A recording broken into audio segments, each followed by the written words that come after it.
Hello everyone. Today we will be talking about the Enlightenment. Uh, what you have to know about the Enlightenment is that in the 17th and 18th centuries in Europe saw the development of new ideas about the rights of people and the relationship to their rulers during this period. This is important because this would later influence American colonies and their revolution from England. So the Enlightenment, it was just a time period where people had a lot of new ideas about their rights, as in, can they be taxed? How long can they go to prison for?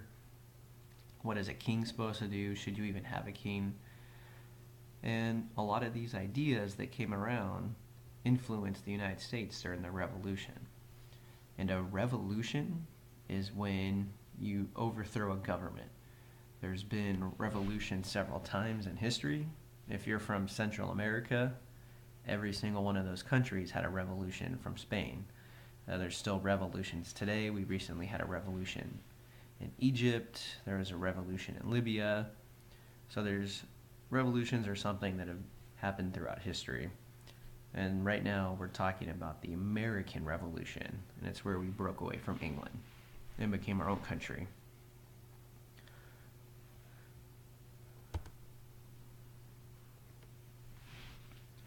So one thing we're going to learn about is the king's misuse of power.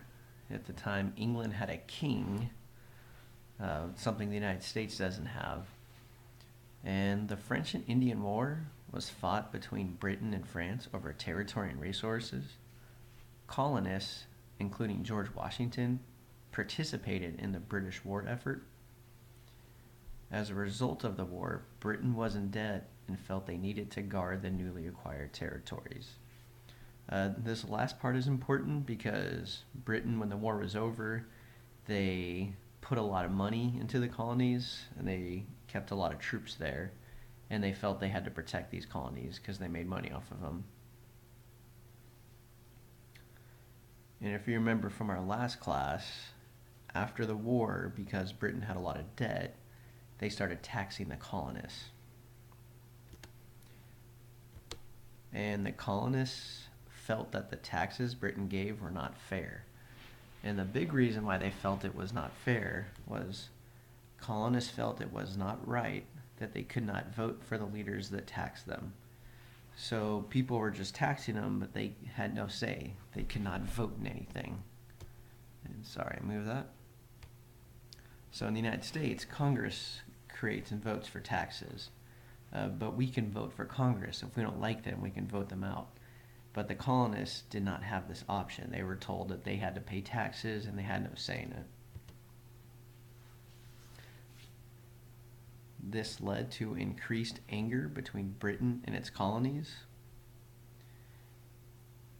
Before the French-Indian War, England had a policy of salutary neglect, which means allowing the colonies to self-rule. So England, before the French and Indian War, they didn't care what the colonies did. They didn't really tax them. They didn't tell them what religion to be. They didn't tell them what laws they should make. They didn't care. But after the French and Indian War, Parliament began taxing the colonies and playing an active role in colonial government.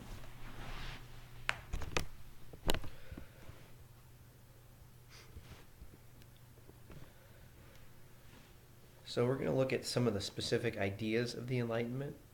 And the colonists took ideas from the Enlightenment when shaping their colonial government systems. So here are some of the Enlightenment ideas. The first one is natural rights. And this says, individuals' rights that a government cannot take away, rights you are born with.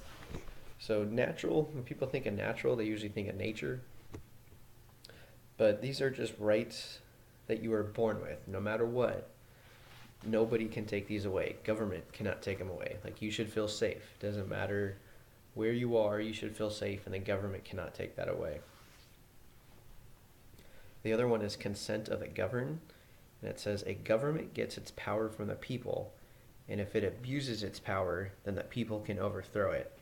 So essentially, if the government is acting bad, you can fight the government. And that's what happened here. England was acting bad. They were sending a lot of taxes. People couldn't vote on it, so they overthrew the government. Some more ideas are the idea of social contract, and that's that people agree to a set of rules, responsibility when part of a society. So you guys, you don't technically sign a piece of paper, but there is a social contract. You agree to rules, you agree to responsibilities, and you behave a certain way because that's what society says. There is ordered liberty, and that's freedom only limited by the need for order. So essentially, people are free, and the government only makes laws so you don't hurt other people. Another idea is the separation of church and state, which says the government cannot decide citizens' religion. And essentially, people are free to choose any religion they want. The United States has that now. We're free to choose any religion you want. With England at the time, you could not choose what religion you want. You had to belong to the Church of England. And the last one is separation of powers. A government should have branches of government with separate powers, which essentially says a king or president should not have all the power, which is what the United States have. We do have a president, but we also have Congress, we have Senate, we have the judicial branch, which makes laws, the Supreme Court. So we have several different branches, and they all have an equal amount of power. A lot of people don't know that the president doesn't make laws, that Congress makes laws and then the president approves it. So there's several steps, there's several branches. One person does not have all the power. And there's two important people that you have to know regarding the Enlightenment. The first one is John Locke. He came up with the social contract theory, in which the government's responsibility is to protect your natural rights. So remember, natural rights are right here. They're rights you were born with, and the government cannot take them away. So John Locke, he says it's the government's responsibility to protect your natural rights. Thomas Paine is another philosopher. He wrote a book named Common Sense, which became very popular in the colonies. Common Sense said that the King of England was bad and that they needed to declare independence from England. So he said England wasn't being fair, the king wasn't being fair, and we have to declare independence. We can no longer be part of England.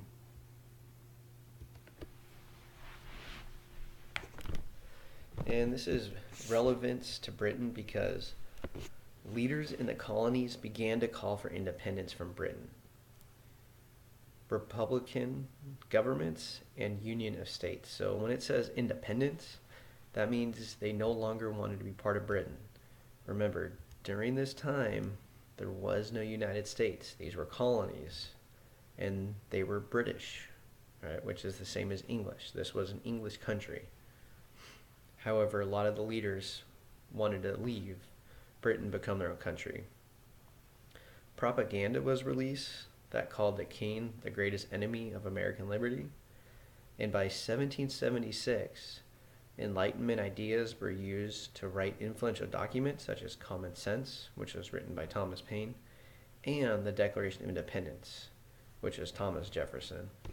And the Declaration of Independence, which we'll learn a little bit more about in just another couple minutes, was a document that Thomas Jefferson wrote, and it said that we need to become independent of England. That's the document that says we are no longer part of England, we are our own country, and that's when the United States began, 1776. So the Declaration of Independence was written by Thomas Jefferson, and it was reflecting Enlightenment writer John Locke and colonial writer Thomas Paine. So Thomas Jefferson wrote the Declaration of Independence, but John Locke and Thomas Paine gave him a lot of ideas. The purpose of the Declaration of Independence was to describe the purpose of government, to separate from England, and to complain about what England did. So this part, to separate from England, is important because when this was written, it says that we are no longer part of England, we separated. Its purpose was also to protect natural rights of people. So you remember John Locke said that government's responsibility was to protect natural rights of people. And Declaration of Independence, same idea, protect natural rights of people. And if natural rights are taken away, the Declaration of Independence says you can abolish or overthrow the government. So that just means if, tomorrow or sometime this week, if the government starts throwing people in jail and they're not acting fair and lots of people are getting fines, then Declaration of Independence says you can overthrow the government. You can go to war with the government and overthrow them. So I'm going to read a certain part of the Declaration of Independence for you guys. It's actually a very long document, so here's a small part that you need to know. And it says, "We hold these truths to be self-evident, that all men are created equal, that they are endowed by their Creator with certain unalienable rights, that among these are life, liberty, and the pursuit of happiness, that to secure these rights, the governments are instituted among men, deriving their just powers from the consent of the governed, that whenever any form of government becomes destructive of these ends, it is the right of the people to alter or abolish it and to institute new government." So the big takeaways you guys need to know are Declaration of Independence says that all men are created equal. It doesn't matter if you're rich, poor, where you're from, everybody is equal.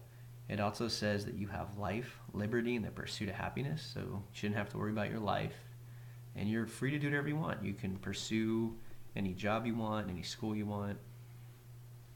And the government's job, when it says that to secure these rights, is to protect those rights. And this last passage just says, when any form of government becomes destructive means bad, like destroying things, then the people get to abolish it, get rid of it. So the government isn't acting good, you can take over the government. You can abolish it, get rid of it, start a new government. Okay, that's it. Let me know if you have any questions and continue on to the worksheet.